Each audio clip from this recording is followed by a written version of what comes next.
Good afternoon, Cross Timbers. Today is Friday, April 7th, 2017, and I'm Whitney Walker. And I am Katy McQuillan. Today's stories include Tarleton Service Day and an update on the missiles in Syria. These stories and more coming up on Texan TV.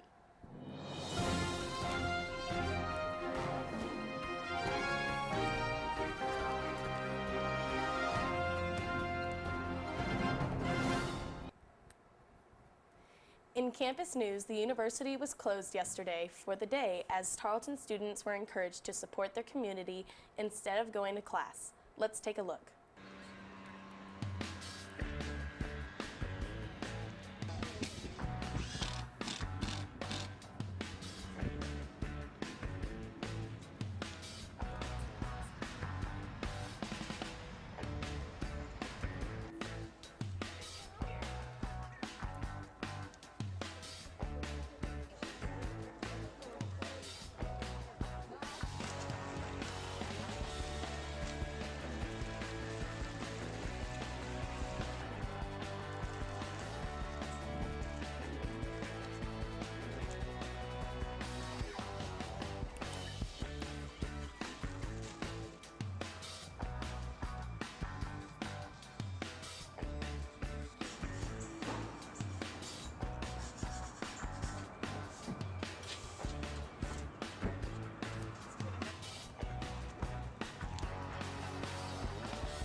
The Stephenville Empire Tribune reports that a group is planning to put a monument of Audie Murphy on what was originally an area named after him.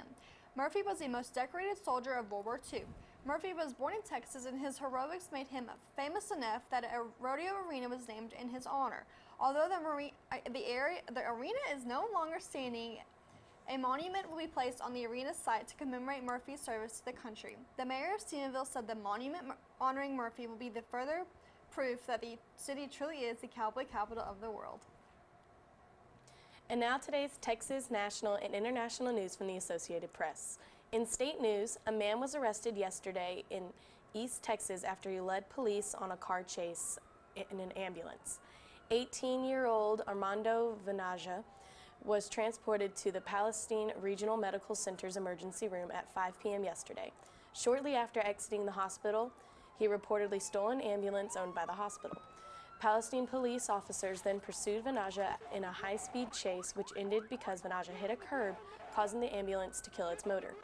While there were no injuries during the chase, Vanaja has preliminary charges of driving while intoxicated, reckless driving, unauthorized use of a motor vehicle, and evading arrest or detention with the vehicle. In national news, the United States launched an airstrike on Syria Thursday night in retaliation for the awful chemical weapons attack against civilians. An official report says 59 missiles the size of telephone poles targeted the Shayrat Air Base, control tower, and ammunition areas in central Syria.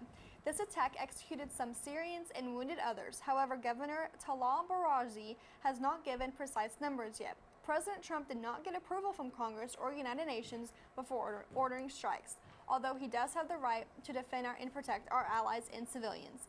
This was the first direct American assault on Syrian government and President Trump's most dramatic military order since taking office. In international news, a hijacked beer truck crashed into a department store in central Stockholm, killing at least 2 people. According to the Associated Press, Swedish Prime Minister Stefan Löfven called the crash a terror attack. Panic broke out in the downtown area, and the nearby train and subway station was evacuated. 2 large shopping malls were shut down as well. Officials reported that there was no immediate claim of responsibility for the attack. For more of today's national and international news, we turn to the AP News Minute. This is AP News Minute. Syria's military says at least 7 people were killed when the U.S. launched dozens of Tomahawk missiles at a Syrian military base.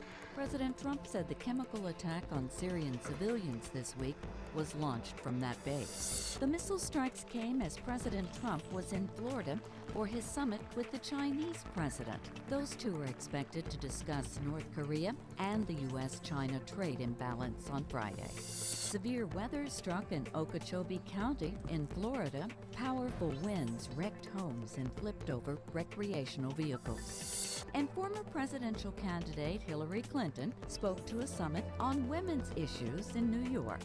She says there's a lot to be concerned about regarding the allegations of Russian interference in last year's election. Shirley Smith, The Associated Press, with AP News Minute.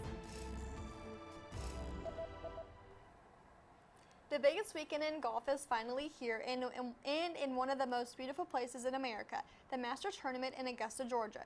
Some of golf's biggest names such as Jordan Spieth, Ricky Fowler, Rory McIlroy, Dustin Johnson, and many more tee up their balls and try to win one of the biggest tournaments in golf.